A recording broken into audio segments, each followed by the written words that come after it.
Anyway, former Speaker of the House, Newt Gingrich, is with us. You know, all these years you've known me, did you know I was bad for America? I thought that was hysterical. And of course, given his value system, he's right. I mean, you're a conservative. You know, Ted's a liberal. I thought you were going to defend me. I thought you'd be on my side. I am on your side. That's my point. You know, if you're Ted Koppel and you're watching you demolish liberalism, you know, he flinches. I bet he flinches every time he watches your show. Listen, I could tell you, I know for a fact CBS was in convulsion mode yesterday, trying to figure out how to deal with me and me demanding they release the entire interview. Can you now listen? You've sat for a lot of these interviews that are cut and pasted and edited and sliced and diced, so you've been through this experience, I'm sure, many times. But I mean, 70 seconds of a 50-plus minute interview, and it really makes him look the best he can possibly look. I'm like, Ted, really? No, it's pathetic, but it's exactly what they do. It's why I used to have a ground rule: I would never do 60 minutes unless they agreed to air it unedited, and they would never agree to air it unedited. Well, that's from now on. I'm in the same camp as you. You know, I knew this going in, and Linda's looking at me, shaking her head, because she begged me not to do the interview. And I said, I've known Ted a lot of years. Yeah, he's probably going to screw me, but I'll do it anyway. I made the one exception, and I'm so stupid. Why did I waste my time? Well, because hope springs eternal. Yeah, I know. But you know, I think this has been a really edifying moment, though, because you know about how this works. They'll tape 20 hours for a 60-minute segment, and then they'll end up running 13 minutes, maybe of you, maybe 4 minutes, and it will make you look any way they want to make you look. Right. They've gotten away with this game. It's a good lesson for the whole country to learn that what you're dealing with in fake media is people who routinely rig the game on their side, routinely. Well, you just have me one of the most prominent victims. Well, but I'm also somebody that can fight back. I have my own platforms. I don't need CBS to. And the problem is the average person does not have this platform to fight back. They're screwed, and they live with. Right. Yeah. All right. Let's go to the health care bill first and the agenda. My sources within Washington, and I know this for a fact, behind the scenes, I think they're going to go do what I originally suggested, which is take it behind closed doors, build consensus, and when you have a bill that the Freedom Caucus can live with, the study group can live with, the Tuesday, Wednesday, Friday, Sunday groups can live with, and the moderates can live with, then they'll unveil the bill. Until then, I think it should be kept private and work on it behind the scenes. And I think they need to be willing to just erase it, start from the ground, and build it back up. I agree with that, too. I don't think they should stay trapped in the current model. And frankly, I'm very concerned that they're going to try to be clever because the way they've structured this, with having to go to the Senate reconciliation rules, having CBO score at the Congressional Budget Office, they put themselves in so many boxes. I don't see how they get to a positive outcome. So the better way would be to do what? To just forget reconciliation? No. Yeah, I would. Look, here's the deal. My newsletter today, I talk about what went wrong, and then I talk about where they should go from here, based on principles that I learned from Eisenhower, Reagan, and Thatcher. The first thing they got to do is define the end state. Why are we doing this?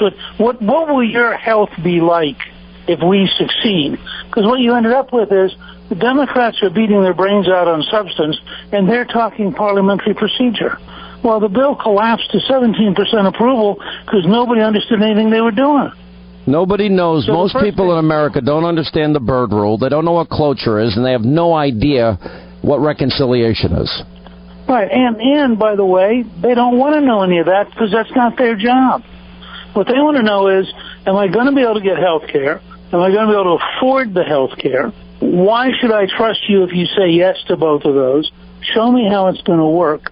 And my Aunt Sally has a precondition. Is she going to be okay? I mean, they want the health care really matters because it's life and death, and it's everybody's pocketbook. So I would argue the first thing they need to do is redesign their communications, or actually invent one because they don't have one.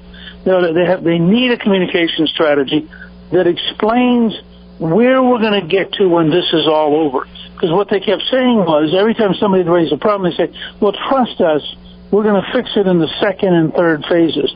Well, the country just elected Donald J. Trump because they don't trust any of these guys.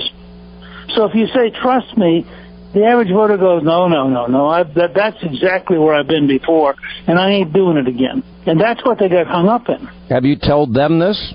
Oh, well, I'm putting out 1,400 words this afternoon that pretty well tells them that. I've shared it at the White House. And I'm very happy if the conference wants me to come up and talk to them, or if the Freedom Caucus wants me to come up and talk to them, I'll come up and talk to them. And, as you will remember, because you were there, I have done some of this stuff before. Yeah, there is a little bit of success and experience. You and I know healthcare has been a big issue for you over the years, and I remember for many, many years now you've devoted a lot of time and study to it. There are so many great, new, creative paradigms that could be implemented that people would understand. I use the Atlas MD example in Wichita, Kansas, only because it's been duplicated, about 800 times around the country, and that is $50 a month, unlimited care, concierge care. Your drugs come directly from the doctor, this guy Josh Umber, because he negotiates directly with the pharmaceutical companies. You pay 48 cents for an X-ray. You pay next to nothing for an MRI. Your kids are $10 a month, unlimited care. And then if you want to add a catastrophic plan, if, God forbid, you have a heart attack, get cancer, or get in a bad accident, well, you can do that rather inexpensively with a medium-high deductible, right? Yes, it's a model that'll work. Yeah, well, then why doesn't anyone listen to me? I think you and the Mississippi governor and Senator Tom Cotton are the only three people that ever called Dr. Unger. But see, he is one of many examples that the House Republicans could be learning from that would give them a bill that was dramatically more acceptable to the American people. Do you know how angry, though, people are that after 8 years, repeal, replace, give us the House, give us the Senate, give us the presidency? You know how angry are the people see them that they were so ill-prepared for this moment? I'm angry. Yeah, well, I think people almost have to be angry. Yeah, I mean, because it's pathetic. It's pathetic. It is unbelievable how it collapsed. It's unbelievable they would walk that far out on the edge of the tree limb and not realize that they weren't ready for prime time. And that's part of what happened. By the way, I told these people, some of these very important people, that this was going to happen. They wouldn't listen to me. By the way, I don't blame the president for this. The president ended up having to do all the heavy lifting because the coalition was never built before they rolled out the bill. I mean, nobody got to see the bill before they unveiled it. What is that? And the president had been reassured over and over again that it was all taken care of. It was all going to work. Well, why then is he mad at the Freedom Caucus and not the people that screwed this up?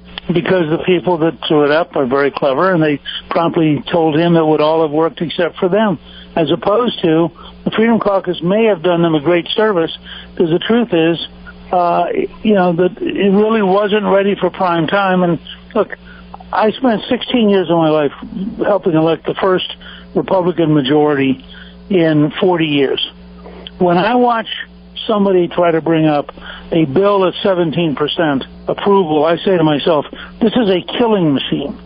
And this, if the other team, if you vote for this, the other team's going to find 9 things to kill you with. And I think had they voted that Friday, they might well have lost their majority at the next election. That's how dangerous I think this is. Have you told them that? By the way, this is you. Yeah, well, I told them that day. This is you and me holding them accountable. A lot of people say, "Well, Hannity, you never go after Republicans." I do all the time.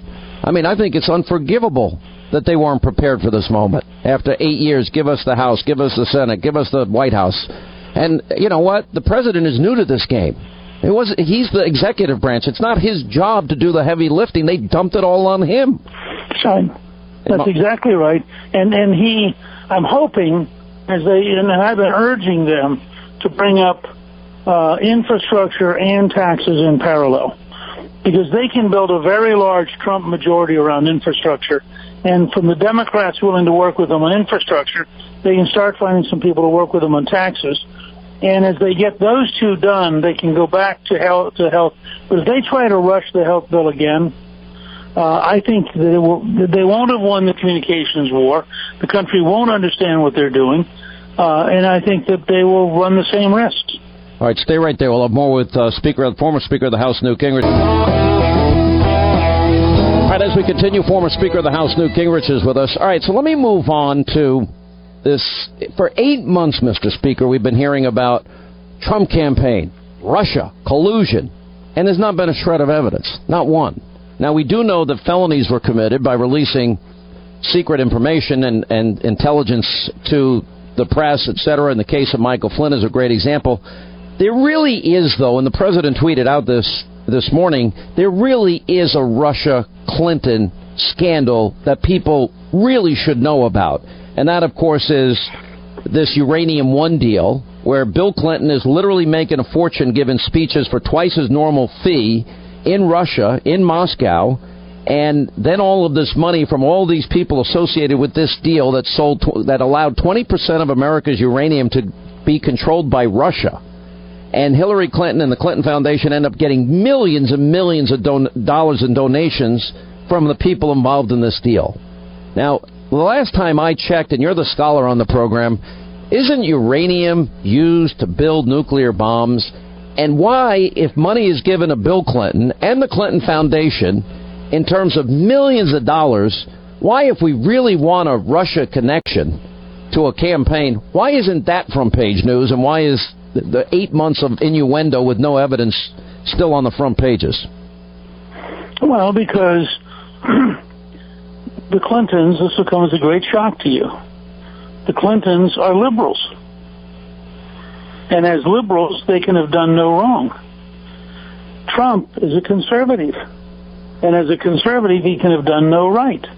So if you're the New York Times and you have to investigate a person who can have done no wrong, or a person who you know always does things wrong, of course you go to Trump. Look, even today there's an article that John Podesta, the chairman of the Clinton campaign, his brother represented for $500,000 a Chinese company which had been sanctioned for breaking the trade with Iran against the official sanctions. So why is it that the Podestas aren't, that we don't look at the Podestas? I mean, I find this whole thing to be so totally phony that it's just amazing to me that it has been sustained the way it has been. And, of course, almost all of it is based on nothing.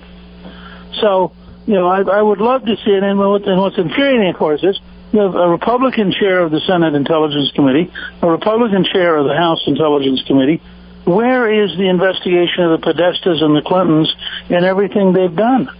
Do you know that Sarah Carter and John Solomon and now James Rosen and even now other reporters have all confirmed that there was surveillance of Donald Trump through November, December, and January at least, and that national security, quote, concerns may have been a ruse to surveil the incoming president? I mean, how dangerous is that to you?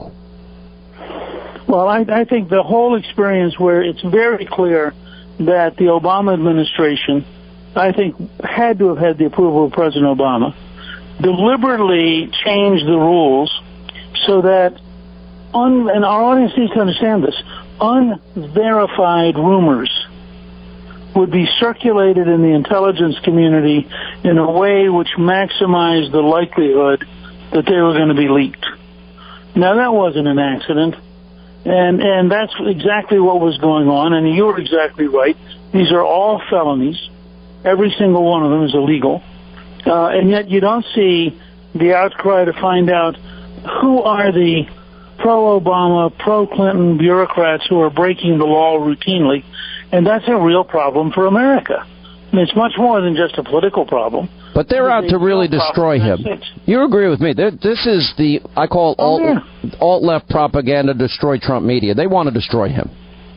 That's exactly right. Is he in danger? At a minimum, get him out of the White House. At a maximum, find a way to get him in jail.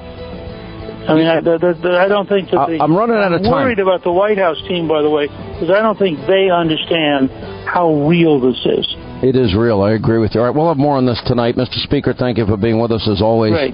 Look forward to tonight. All right, 800.